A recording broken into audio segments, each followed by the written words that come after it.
हाँ तो डे 17 જે આપણે કમ્પ્લીટ કર્યું ને 2 દિવસ પહેલા, આજે છે ડે 18 અને આ ડે 18 માં આપણે શું કરીશું, જે હેડ 2 નો પાર્ટ જે આગળ કવર કર્યો હતો એ હેડ 2 ના પાર્ટનું નકારાત્મક સેન્ટેન્સમાં નેગેટિવ સેન્ટેન્સ જો બનાવવાના હોય તો એ કેવી રીતે બને છે। જેમ કે સેન્ટેન્સની અંદર આપણે આગળ જ્યારે હેવ ટુ અને હેઝ ટુ ભણ્યા હતા તો એમાં શું હતું, હેવ ટુ હેઝ ટુ હતું, પણ નકારમાં શું હતું, ડોન્ટ હેવ ટુ અથવા તો ડઝન્ટ હેવ ટુ। અને હવે આવશે હેડ ટુ, જેનું હેવ ટુ હેઝ ટુ નું ભૂતકાળ છે હેડ ટુ, જેનું આપણે નકાર વાક્ય બનાવીશું ને એટલે એ શું આવશે, ડીડન્ટ હેવ ટુ। શું આવશે, ડીડન્ટ હેવ ટુ। તો એને આપણે આજે શીખવાના છીએ। તો સૌથી પહેલા તમારું જે આપણે દર વખતે 10 નાઉન્સ આપણે સમજીએ છીએ, તો વ્હીકલના નામ આપણા 10 આગળ જોયા હતા અને બીજા 10 આની અંદર આપણે કન્ટિન્યુ કરીએ છીએ આજે। જીપ, ટેક્સી, ટેક્સી એટલે આમ વર્ડ જે છે ને, જે ભાડાની જે આપણે કાર લઈએ છીએ ને તો એને આપણે ટેક્સી તરીકે સંબોધીએ છીએ। સાયકલ, બાઇસિકલ, આ બધા વર્ડ તમે વાપરી શકો છો। બોટ, હેલિકોપ્ટર, હા આ તો બરાબર છે હા। બુલડોઝર જોયેલું જ હશે, દરેકને ખબર હશે એમાં। કાર્ટ, કાર્ટ એટલે કે જે આ બળદ ગાડું છે ને એને આપણે કાર્ટ કહીએ છીએ અને સામાન લઈ જવા માટે વપરાય। પણ હવે ડીમાર્ટમાં ને તમે જતા હશો તો આ રીતની ટ્રોલી પણ આપણને જોવા મળે છે। બંનેનું કામ સામાન લઈ જવાનું છે, પણ આ અલગ છે, આ અલગ છે। હા, અને આને જે ટ્રોલી જે વર્ડ જે છે, હજુ તમે જો કદાચ ઓનલાઈન પરચેસ કરતા હશો તો એમાં આવે છે એડ ટુ કાર્ટ નું બટન આવતું હોય છે, એડ ટુ કાર્ટ, એટલે તમે એમાં ઉમેરો કરી શકો તમારા કાર્ટની અંદર। આટલું મોટું કાર્ટ નહીં હોય એમાં તો નાનકડું જ હોય, જેને ટ્રોલી કહીએ છીએ, તો એની અંદર આપણે આ સામાન ઓનલાઈન એડ કરી શકીએ, એટલા માટે એડ ટુ કાર્ટ નું બટન હોય છે ઓનલાઈન શોપિંગમાં। મેટ્રો, આ ટ્રેન છે મેટ્રો। ક્રેન, સામાનને ઊંચકવા, બહુ હેવી સામાન હોય તો એને લિફ્ટિંગ માટે ક્રેનનો યુઝ થતો હોય છે। ફોકલિફ્ટ, ફોકલિફ્ટ પણ એક ઇન્ડસ્ટ્રીયલ વસ્તુ છે કે બહુ હેવી વસ્તુને ઊંચકી અને સાઈડમાં મૂકવું હોય તો એના માટે ફોકલિફ્ટનો યુઝ થતો હોય છે। હવે આપણા લાસ્ટ ટાઈમના જે 10 વાક્યો તમારા હોમવર્કના હતા એનું અહીંયા સોલ્યુશન રેડી છે, એને આપણે જોઈ લઈએ। મારે બસ પકડવા માટે દોડવું પડ્યું હતું। મારે બસ પકડવા માટે દોડવું પડ્યું હતું। તો દોડવાને શું કહેવાય, રન।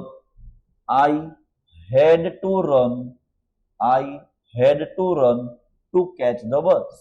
બસ પકડવી, પકડવું એટલે કેચ, તો ક્રિકેટમાં બી કેચ જ હોય, પણ બસને એમ કેચ ન કરાય, જે બસ પકડવા માટે દોડ્યું છે, અહીંયા રન છે, I had to run to catch the bus.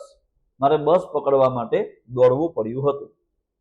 મારે આજે હોમવર્ક કરવું પડ્યું હતું। મારે એટલે કે I had to do, I had to do homework today. Finish પણ વાપરી શકો ડુ ની જગ્યા ઉપર। શું તારે મને ફોન કરવો પડ્યો હતો? Did you have to call me? Did you have to call મી? શું તારે મને ફોન કરવો પડ્યો હતો? તેણે આખો દિવસ કામ કરવું પડ્યું હતું। તેણે આખો દિવસ કામ કરવું પડ્યું હતું। He had to work, he had to work all day અથવા તો હોલ ડે, એ તમે બંને વર્ડ વાપરી શકો છો। તેમણે ત્યાં લાંબા સમય સુધી રહેવું પડ્યું હતું। તેમણે ત્યાં લાંબા સમય સુધી રહેવું પડ્યું હતું। They had to stay, they had to stay there for a long time. શું તેણે શિક્ષકને મળવું પડ્યું હતું? આ પ્રશ્નાર્થ વાક્ય છે. શું તેણે શિક્ષકને મળવું પડ્યું હતું? Did he have to meet? Did he have to meet the teacher? Question mark. અમારે ટ્રેન પકડવા માટે વહેલું નીકળવું પડ્યું હતું. વહેલું નીકળવું એટલે લીવ, વહેલા નીકળ્યા, leave early. We had to leave early to catch the train. મારે પૈસા ઉછીના લેવા પડ્યા હતા. I had to borrow. પૈસા ઉછીના લેવા, તો અહીંયા ઉછીની રકમ લઈએ ને બોરો કહેવાય, બોરો money. I had to borrow money. કોઈકને આપણે ઉછીના આપીએ તો લેન્ડ મની કહેવાય, અને લઈએ છીએ તો બોરો મની કહેવાય. શું તમારે આ નિર્ણય લેવો પડ્યો હતો? એટલે અહીંયા આવશે Did you have to make this decision? તેણે પોતાના મિત્રને મદદ કરવી પડી જ હતી. એટલે અહીંયા વાક્ય ફરજિયાતપણું પણ ભૂતકાળનું છે. He had to help. He had to help his friend. His friend. તેના મિત્રને, પોતાના મિત્રને. આ આપણું ડે 17 નું જે હોમવર્ક હતું એનું સોલ્યુશન છે. અને હવે ડે 19 જે આપણે શીખી રહ્યા છીએ તે જુઓ. ડીડન્ટ હેવ ટુ, જેવી રીતે આપણે હેડ ટુ જે છે એ વિધાન વાક્યમાં વાપરીએ છીએ. જેમ કે મારે વાંચવું જ પડ્યું હતું, એટલે કે આઈ હેડ ટુ રીડ. પણ વાક્ય એવું હોય કે મારે વાંચવું પડ્યું જ નહોતું, એટલે મારે વાંચવું જ નહોતું કે વાંચ્યું જ નહોતું, ભૂતકાળની વાત છે. તો ભૂતકાળમાં વાંચવા માટે કોઈ બંધન આવ્યું નથી, એટલે ત્યાં શું આવશે? આઈ ડીડન્ટ હેવ ટુ રીડ. મારે વાંચવું જ પડ્યું હતું, તો ત્યાં આવશે આઈ હેડ ટુ રીડ. મારે વાંચવું પડ્યું નહોતું, એટલે શું આવશે ત્યાં? આઈ ડીડન્ટ હેવ ટુ રીડ. એટલે વાક્યમાં હેડ ટુ એનું ભૂતકાળ કરીશું, એટલે શું આવશે? Didn't have two. અહીંયા ડીડન્ટ હેવ ટુ ના આપણે કેટલાક વાક્યો જોઈશું. જુઓ, આગળ આપણે જેવી રીતે ડોન્ટ હેવ ટુ અને ડઝન્ટ હેવ ટુ શીખ્યા છીએ, આ ડોન્ટ હેવ ટુ અને ડઝન્ટ હેવ ટુ એનું ભૂતકાળ થાય છે ડીડન્ટ હેવ ટુ. દરેક માટે I, we, you, he, she, it, they આ બધામાં આવશે શું? ડીડન્ટ હેવ ટુ આવશે. વાક્ય છે મારે શાળાએ જવું પડ્યું નહોતું. મારે શાળાએ જવું પડ્યું નહોતું, નકાર વાક્ય છે. શું આવશે ત્યાં વાક્ય? આઈ didn't have to go to school. I didn't have to go to school. મારે શાળાએ જવું પડ્યું નહોતું. એના પછી તેણે કામ કરવું પડ્યું નહોતું.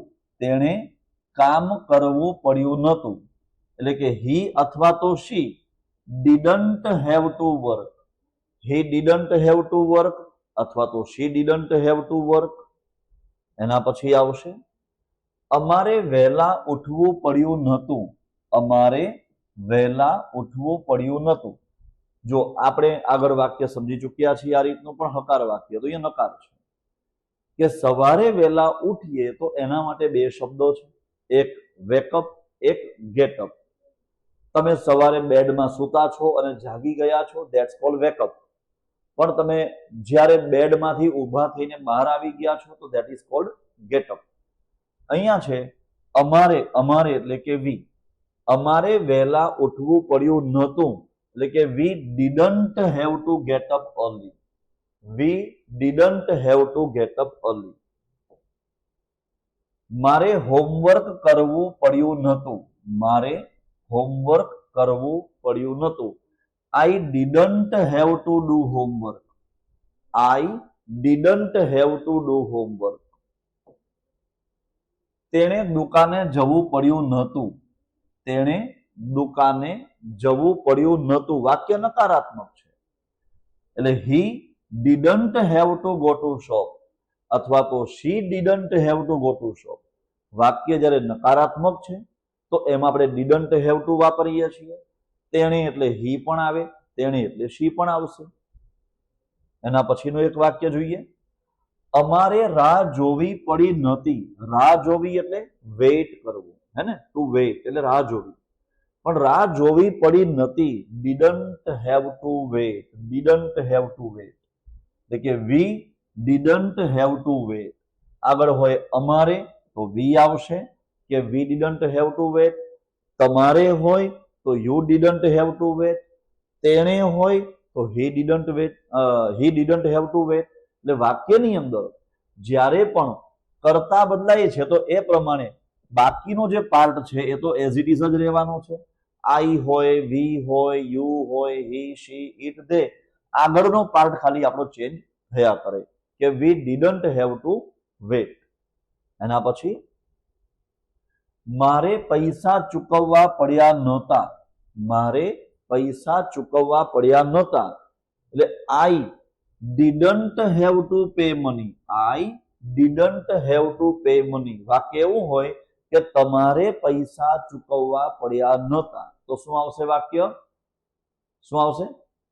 Okay, you didn't have to pay money.